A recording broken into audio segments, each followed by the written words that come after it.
네, 뭐 마찬가지 혹시 전종근님에게 좀 질문이 있으시면 세션 끝나고 개인적으로 문의해 주시면 될 것 같고요. 다음은 허수대학교 안근진님께서 윅스 프로비전을 활용한 학습을 통한 오토 레이블링 기법 연구를 주제로 발표를 해주시겠습니다. 예, 안근진님 앞으로 나오시기 바랍니다. 네, 호주대학교 MOT 석사 재학 중인 안근진입니다.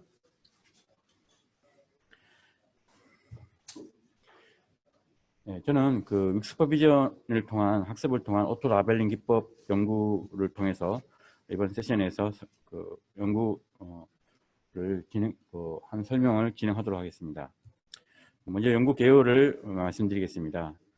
요즘 어떤 4차 산업을 이용한 그 제조 데이터에 대해서 많은 어떤 다양한 분석과 활용들을 하고 있는데요. 이런 어떤 이런 데이터를 딥러닝 분야에서도 많이 활용하고 있습니다. 문제는 이런 딥러닝 분야에 이런 제조 데이터를 활용하기 위해서는 지도학습과 뭐 비지도학습, 윅스퍼비전 이런 약한 지도학습 같은 그런 어떤 데이터에 대한 라벨링이 필수 불가결하게 적용이 됩니다.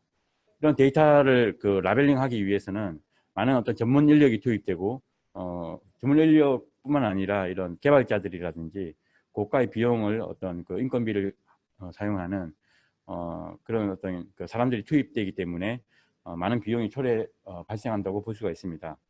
그래서 이런 어떤 라벨을 생성하는데 사람을 투입하지 않고 적은 데이터의 어떤 라벨을 가지고 많은 어떤 데이터에 대한 라벨을 생성할 수 없는가에 대한 어떤 연구 과제가 될 수 있습니다. 그래서 지금 보시는 그림처럼 지금은 데이터는 이제 이미지를 형성한 거고요. 이미지에 대해서 전문가 집단이 각각 이미지에 대한 라벨을 표시하고 있는 그라운드 트루스를 라벨을 정의하고 있는 어떤 그림을 설명하고 있습니다. 실제 구글 클라우드에 구글 클라우드 플랫폼 라벨 비용을 살펴보았는데요. 지금 보시는 표에 같이 이미지 부분은 뭐 등급이 여러 가지가 있습니다. 이미지, 동영상, 텍스트 이런 데이터에 대한 어떤 라벨을 할 때 등급과 1과 2가 어떤 등급이 높은 수준의 라벨링 또 다른 수준의 라벨링에 대해서 각각 비용이 산정되고 있는데요. 그래서 제일 낮은 어떤 비용을 비교를 하더라도 1000개의 어떤 라벨을 생성하는 비용을 따지면 이미지는 86달러 그리고 동영상은 이미지는 35달러, 동영상은 86달러, 그리고 텍스트는 129달러의 어떤 비용을 산정하고 있습니다. 지금 데이터가 1000개를 기준으로 한 거기 때문에 만일 데이터가 뭐 1000개, 10,000개, 10만 개, 100만 개 이렇게 늘어나게 되면 라벨링 하는 데이터에 대한 발생 비용은 굉장히 어떤 비례적으로 높은 수준으로 증가한다고 볼 수가 있습니다. 이렇게 비용을 줄이기 위해서 그럼 어떻게 이 라벨을 생성할 것인가에 대한 어떤 방식으로 윅스퍼비전을 제시하고 있는데요. 윅스퍼비전은 어떤 적은 데이터 라벨로 많은 어떤 양의 데이터에 대한 라벨을 생성하는 방법이고요. 그럼 이런 어떤 라벨을 생성할 때 특히 소프트웨어적 프로그래밍 방법에 의해서 라벨을 생성할 수 있다면 굉장히 효과적인 방법이라고 할 수가 있습니다. 그래서 제안하는 방법은 스노클 라벨 방법이라는 방법론을 제안을 합니다. 그래서 이 스노클이라는 것은 스탠포드 대학에서 펑션 기반의 어떤 오토 라벨 제작 방법에 대한 프로그래밍 라이브러리 기법이라고 할 수가 있습니다.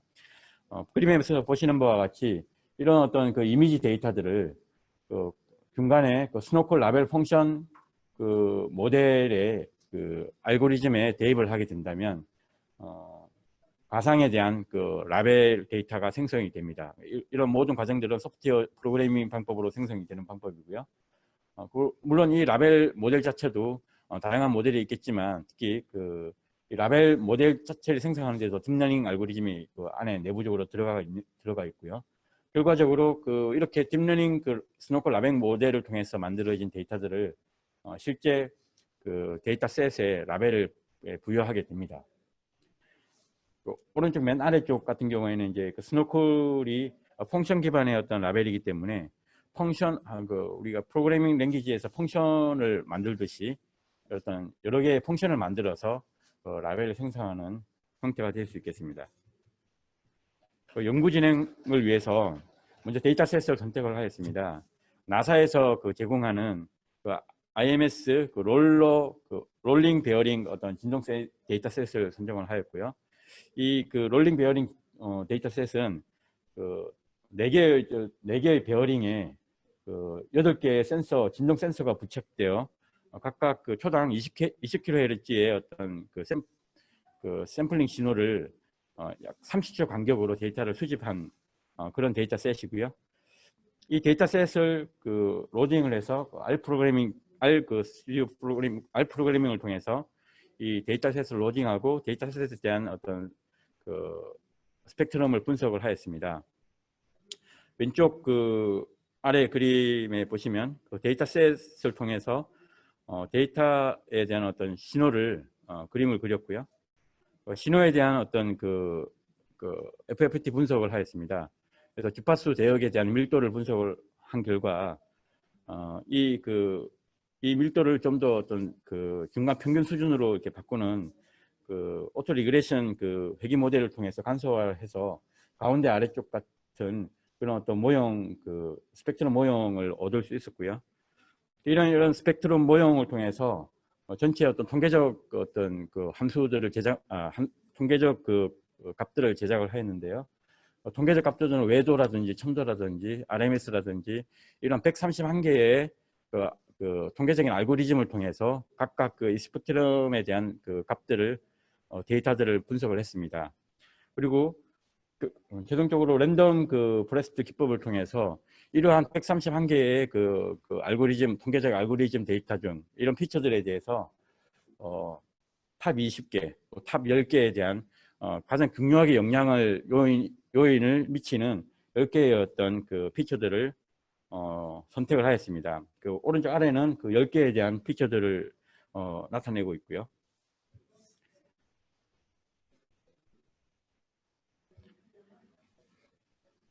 그래서 이런 어떤 그 데이터셋을 통해서 131개의 어떤 피처들을 로딩을 하고 10개의 피처를 선택을 하고 물론 결국 10개의 피처에 대한 스노클 라벨 펑션을 만들게 되었습니다.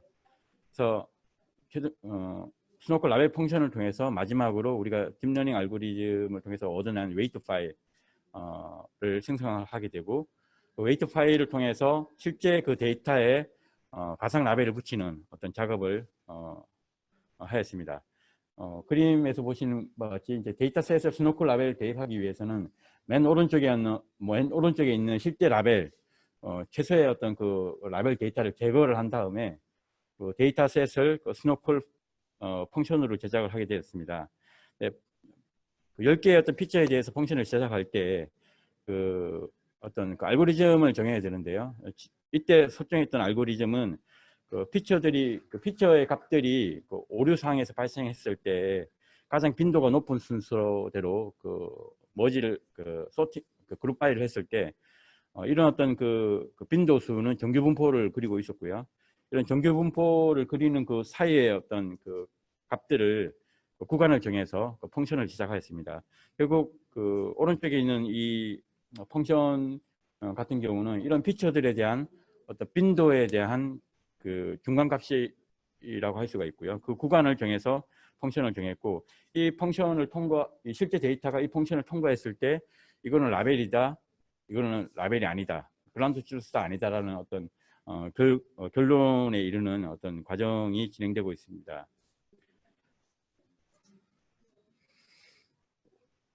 그리고 그 왼쪽 아래는 스노클 라벨 모델을 통해서 얻어낸 라벨을 실제 새롭게 만들어진 데이터에 붙이는 어떤 작업을 설명하고 있는 거고요. 그래서 스노클 펑션에 대한 어떤 펑션별 그 라벨에 대한 어떤 정확도를 맨 오른쪽에 그림과 같이 어떤 그 표시를 분석을 했는데요. 어떤 부분들은 90% 이상, 어떤 부분들은 뭐 50% 이상 어떤 그런 어떤 정확도를 나타내는 부분들이 있습니다. 결국 이런 10개에 대한 그 라벨 그 펑션들을 그 데이터가 통과를 했을 때 어떤 펑션은 라벨이고 어떤 펑션은 아니다. 이런 다수결에 대한 어떤 그 다수결이 뭐 10개 중에서 6개가 라벨이다. 그러면은 실제 이 데이터는 라벨이 되는 거고요. 아니다라고 하면은 라벨이 안 되는 거고요. 이런 어떤 다수결 그 모델도 있지만 이 스노클에서 제한하는 거는 이런 어떤 그 펑션에 대한 그 펑션별 상관관계를 통해서 그 자체를 딥러닝을 돌리기 때문에 그래서 신경망을 통해서 생성되어 라벨을 에 대한 어떤 정확도를 표시해주고 있습니다.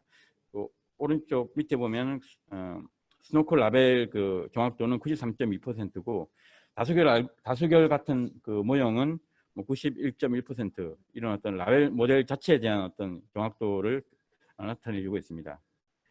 맨 아래쪽에는 그런 어떤 피처 라벨 펑션에 대한 가중치들을 설명해 주고 있습니다.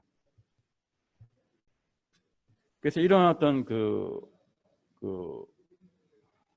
스노클 라벨과 기존의 어떤 그 이미 라벨링 되어져 있는 데이터에 대한 어떤 평가를 좀 했었는데요.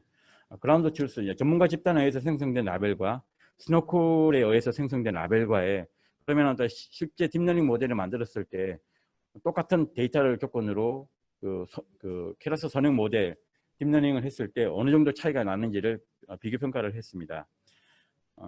결국 그 그라운드 트루스로 만든 그 오른쪽 그 그림처럼 그라운드 트루스, 그러니까 전문가 집단에 의해서 기존에 생성된 라벨에 대한 그 딥러닝 평가는 정확도가 99.71%가 나왔고요. 스노클로 생성된 가상 라벨에 대해서 같은 알고리즘을 대입해서 그 정확도를 평가해 보니 99.48이라는 수치가 나왔습니다.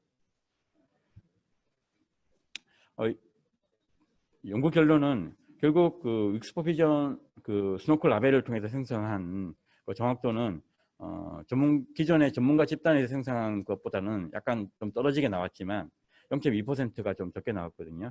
그러나 그 소프트웨어적으로 그 라벨을 생성하였다 할지라도 전체 정확도에서 99.48이라는 높은 정확도가 나왔기 때문에 그런 전문가 집단에 생성된 라벨 못지않게 이런 가상 라벨도 굉장히 효과가 검증됐다라고 볼 수가 있고요. 이렇게 이제 그 스노클 라벨 펑션을 통해서 라벨을 제작할 때 굉장히 많은 데이터, 뭐 아까 그 표에서 봤듯이 비용이 어떤 비용적인 측면을 고려했을 때 뭐 100만 개, 뭐 이렇게 1000만 개 되는 어떤 데이터에 대한 라벨을 할 때 사람의 어떤 관여가 있는 것이 아니라 소프트웨어적인 방식으로 뭐 구현을 하게 된다면 굉장히 어떤 비용 절감의 효과가 있을 것이라고 생각하고 있습니다. 그리고 지금 뭐 데이터셋은 제조 기계에 대한 그 베어링 센서만 그 대상으로 하였지만 이런 어떤 스노클 라벨 생성 방법은 뭐 이미지, 동영상 여러 가지 어떤 다양한 분야의 그 데이터에 대해서도 동일한 어떤 방식의 알고리즘을 적용하였을 때 효과가 있을 것으로 생각이 되고요. 아까 그 말했던 라벨 펑션을 만들 때 그 모델의 어떤 그 알고리즘은 또한 다양한 어떤 그 통계적인 기법으로 알고리즘을 또 다른 형태로 만들 수도 있기 때문에 더 높은 정확도를 기대할 수가 있을 것이라고 판단되고 있습니다. 네, 이상으로 마치도록 하겠습니다. 네, 질문 있으시면 말씀해 주십시오. 네.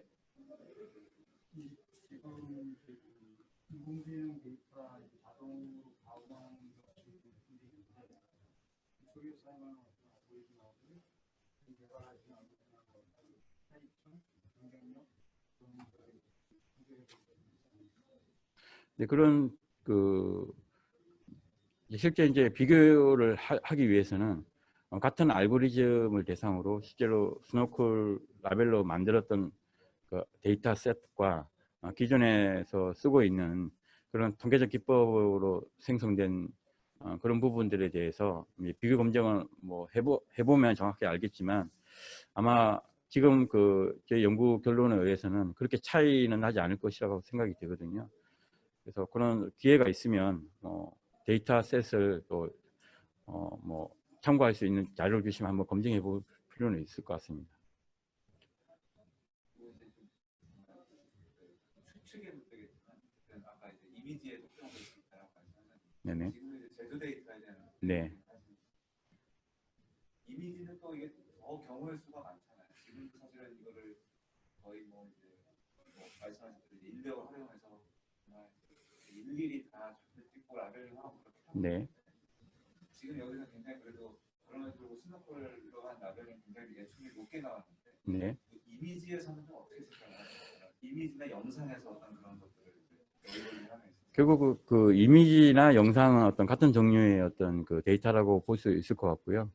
그 이미지도 그 이미지가 갖는 지금 아까 말했던 그 센서 데이터에 대한 스펙트럼에 대한 어떤 그 통계적인 어떤 그런 수치를 계산값으로 활용을 하였지만 이미지는 이미지가 가지고 있는 그 피처들에 대한 어떤 그 기법들이 따로 있을 것이라고 생각이 들고요.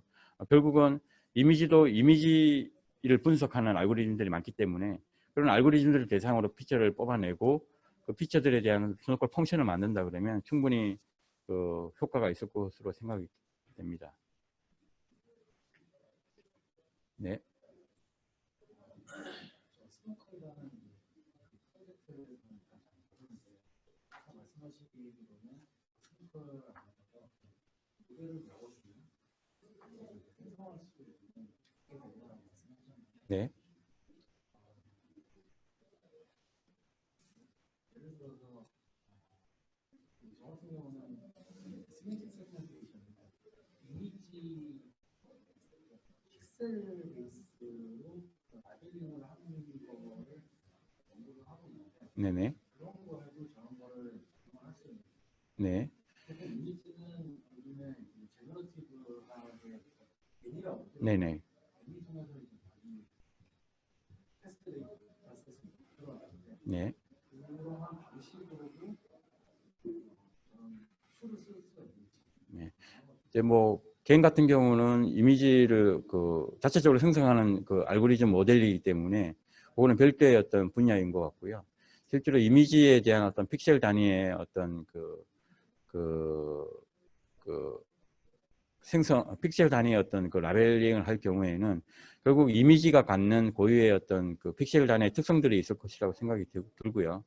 그런 특성들에 대한 어떤 그 피처들은 자체적으로 이제 그 알고리즘, 그 통계적인 기법을 통해서 뽑아내서 그런 어떤 그 픽셀이 어떤 라벨이라는 결정을 짓게 되는 그런 함수를 결국 그 함수 알고리즘을 만들어야 되는 거거든요.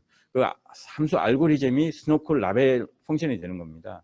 그래서 그런 함수 알고리즘을 뭐 10개 이상 만들어서 대입을 했을 때 그 스노클 그 툴을 통해서 생성되는 그 라벨에 대한 정확도가 굉장히 높게 나오거든요.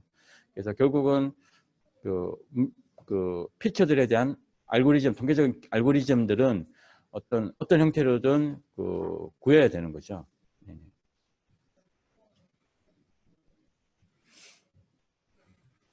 요거를 이제 사업화할 수 있는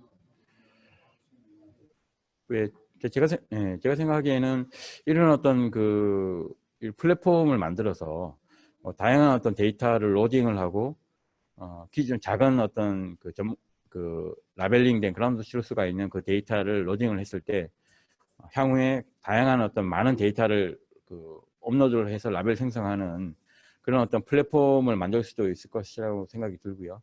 그런 것들을 또 서비스화 할 수 있다고 생각이 듭니다.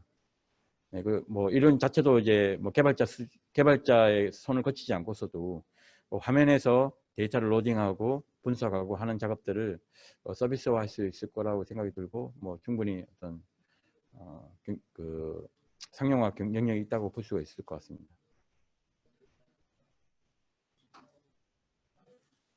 네, 이상입니다.